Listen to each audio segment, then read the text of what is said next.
महाशिवरात्रि की वह महारहस्यमयी कथा, धन, भाग्य और शिव कृपा को जागृत करने वाली कथा। जब सृष्टि सोती है तब भी एक शक्ति जागती रहती है। जब मनुष्य हार मान लेता है तब भी एक देवता प्रतीक्षा करता है। आज मैं आपको महाशिवरात्रि की वह गूढ़ कथा सुनाने जा रहा हूं, जो सिर्फ कहानी नहीं बल्कि भाग्य को मोड़ देने वाला अनुभव है। ध्यान से सुनिए, क्योंकि यह कथा हर किसी के लिए नहीं होती। अध्याय 1। वह घर जहां धन ठहरता नहीं था। बहुत प्राचीन समय की बात है। एक नगर था, शांत, समृद्ध पर रहस्यमय। उसी नगर में एक परिवार रहता था। बाहर से सब कुछ ठीक दिखता था, लेकिन भीतर एक अजीब समस्या थी। धन आता था पर रुकता नहीं था। जैसे ही पैसा हाथ में आता वैसे ही कोई न कोई परेशानी आ जाती। बीमारी, झगड़ा, नुकसान या अचानक खर्च। घर के मुखिया सोमनाथ हर रात यही सोचते, मेहनत में कमी नहीं, फिर भी जीवन खाली क्यों है। कभी भी कथा को आधी अधूरी ना सुने, इससे घर में नकारात्मक ऊर्जा और भगवान रूठ जाते हैं, इसलिए कथा पूरी सुने। अध्याय 2। निराशा की सीमा। समय बीतता गया। सोमनाथ का मन टूटने लगा। एक रात उन्होंने अपनी पत्नी से कहा, शायद हमारा भाग्य ही ऐसा है। पत्नी ने उत्तर दिया, भाग्य लिखा नहीं होता, वह जगाया जाता है। यही शब्द इस कथा का बीज बन गया। अध्याय 3। महाशिवरात्रि से एक दिन पहले नगर में घोषणा हुई, कल महाशिवरात्रि है। लोग मंदिरों की सफाई में लग गए। दीपक, धूप, बेलपत्र सब तैयार था। लेकिन सोमनाथ के घर न उत्साह था न प्रसन्नता, बस एक थका हुआ मन था। अध्याय 4। साधु का आगमन। शाम ढलते ही घर के द्वार पर एक वृद्ध साधु आए। कंठ में रुद्राक्ष, आंखों में शांति और चेहरे पर रहस्य। साधु बोले, महाशिवरात्रि की रात जागोगे या सोओगे? सोमनाथ चौंक गए। अध्याय 5। साधु का रहस्य। सोमनाथ बोले, महाराज, जागने से क्या बदल जाएगा? साधु मुस्कराए, जो बदलना है वही तो नहीं जानते तुम। फिर साधु ने कहा, इस बार महाशिवरात्रि मांगने की नहीं, समर्पण की रात है। अध्याय 6। नियम बहुत महत्वपूर्ण। साधु ने 3 नियम बताए। 1, कोई मांग नहीं। 2, कोई शिकायत नहीं। 3, कोई भय नहीं, सिर्फ शिव का नाम और अपने मन की गहराई। इतना कहकर साधु चले गए। अध्याय 7। महाशिवरात्रि की रात शुरू होती है। रात के 8 बजे पूरा नगर दीपों से जगमगा रहा था। सोमनाथ ने एक छोटा दीपक जलाया। शिवलिंग के सामने बैठ गए। पहली बार, बिना कुछ मांगे। अध्याय 8। पहला प्रहर। मन की लड़ाई। मन बोला, यह सब बेकार है। लेकिन सोमनाथ ने आंखें बंद की और कहा, ओम नमः शिवाय। मन शांत होने लगा। अध्याय 9। दूसरा प्रहर। स्मृतियां। पुराने दुख, पुरानी असफलताएं सब सामने आने लगे। आंखों से आंसू बहने लगे। वही आंसू शिवलिंग पर गिरने लगे।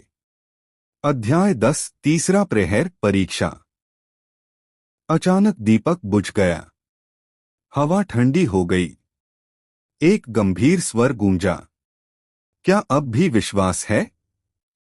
सोमनाथ कांप गए। लेकिन बोले, हे महादेव, मिला या न मिला, आप ही मेरे हैं। अध्याय 11 प्रकाश का प्रकट होना। तेज प्रकाश फैला और एक दिव्य अनुभूति हुई। कोई रूप नहीं, कोई आकृति नहीं, बस एक भाव, तू सुना गया। अध्याय 12 शिव का पहला वचन। स्वर गूंजा। जहां शिकायत समाप्त होती है, वहीं समृद्धि प्रवेश करती है। सोमनाथ का मन पूरी तरह शांत हो गया। अगर कथा अच्छी लग रही हो तो लाइक और सब्सक्राइब जरूर करें। शिव का पूरा वरदान। धन क्यों टिकने लगता है? आइए अब आगे जानते हैं। अध्याय 13 वह रात जब उत्तर मिला। प्रकाश धीरे धीरे शांत हुआ। दीपक फिर से अपने आप जल उठा। सोमनाथ की आंखें बंद थीं, लेकिन मन पहले से ज्यादा जागा हुआ था। वही गंभीर स्वर फिर गूंजा। तूने आज जो छोड़ा है, वही तुझे कल मिलेगा। सोमनाथ समझ नहीं पाए। उन्होंने कांपती आवाज में पूछा, महादेव, मैंने छोड़ा ही क्या है? अध्याय 14 शिव का गूढ़ रहस्य। स्वर बोला, तूने शिकायत छोड़ी है, तूने डर छोड़ा है, तूने तुलना छोड़ी है। और जहां ये तीनों नहीं होते, वहां अभाव टिक नहीं सकता। यह शब्द सोमनाथ के भीतर गूंजते रहे। अध्याय 15 चौथा प्रहर पूर्ण समर्पण। रात का अंतिम प्रहर चल रहा था। बाहर सन्नाटा था। मंदिरों की घंटियां दूर से सुनाई दे रही थीं। सोमनाथ ने पहली बार मन ही मन कहा, हे महादेव, अगर जीवन ऐसा ही रहा तो भी मुझे स्वीकार है। यही वह क्षण था जहां कथा बदलती है। अध्याय 16 शिव का वरदान। बहुत धीमी आवाज में प्रकाश फिर फैला। अब स्वर और भी करुण था। जो स्वीकार कर लेता है, वही पाने के योग्य बनता है। मैं तुझे धन नहीं दूंगा। यहां 2 सेकंड पॉज। मैं तुझे धन के मार्ग दूंगा। मैं तुझे अवसर दूंगा। और मैं तुझे धैर्य दूंगा, ताकि जो मिले वह टिके। अध्याय 17 सुबह का परिवर्तन। सूर्योदय हुआ। महाशिवरात्रि की रात पूरी हुई। कोई चमत्कार नहीं दिखा, कोई सोने की वर्षा नहीं हुई, लेकिन सोमनाथ का मन हल्का था, शांत था और भरोसे से भरा था। अध्याय 18 पहला संकेत।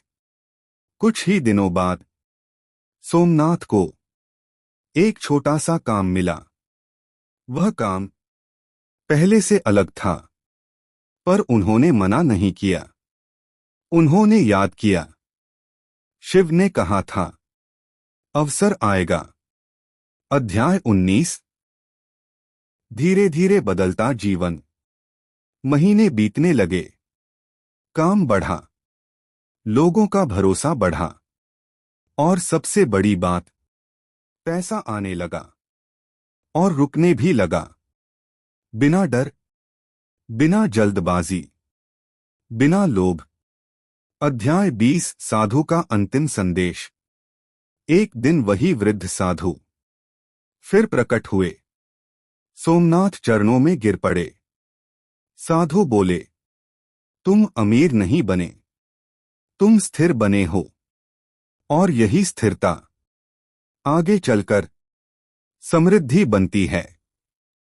इतना कहकर साधु मुस्कराए और अंतर ध्यान हो गए। अध्याय 21 इस कथा का वास्तविक रहस्य। यह कथा किसी जादू की नहीं है। यह कथा है सही समय पर मौन की, सही समय पर भरोसे की, और सही समय पर समर्पण की। महाशिवरात्रि मांगने की रात नहीं है। अगर आप यह कथा यहां तक सुन पाए हैं तो समझ लीजिए आप भी उसी मोड़ पर खड़े हैं जहां सोमनाथ खड़ा था। शिव ने आपको भी सुन लिया है। महाशिवरात्रि का गुप्त नियम बहुत असरदार। इस महाशिवरात्रि शिकायत मत करना, तुलना मत करना, जल्दबाजी मत करना, सिर्फ नाम लेना, सिर्फ शांत रहना और सिर्फ भरोसा रखना। अंतिम वचन, जहां शिव का नाम है वहां रास्ते बनते हैं, और जहां रास्ते हैं वहां खालीपन नहीं टिकता। अगर यह कथा आपके मन को छू गई हो तो वीडियो को लाइक जरूर करें और ऐसी ही सच्ची और गूढ़ शिव कथाओं के लिए चैनल को सब्सक्राइब कर लें। ओम नमः शिवाय। महाशिवरात्रि कब है? 15 या 16 को। आइए जानते हैं सही तारीख। महाशिवरात्रि 15 फरवरी 2026 रविवार को है। इस दिन शिव पूजा का सबसे शुभ मुहूर्त निशिता काल रात 12:05 से 12:55 बजे तक माना जाता है। इस समय पूजा करने से भोलेनाथ शीघ्र फल देते हैं। वीडियो पसंद आए तो लाइक करें। भोलेनाथ के भक्त सब्सक्राइब जरूर करें। हर हर महादेव।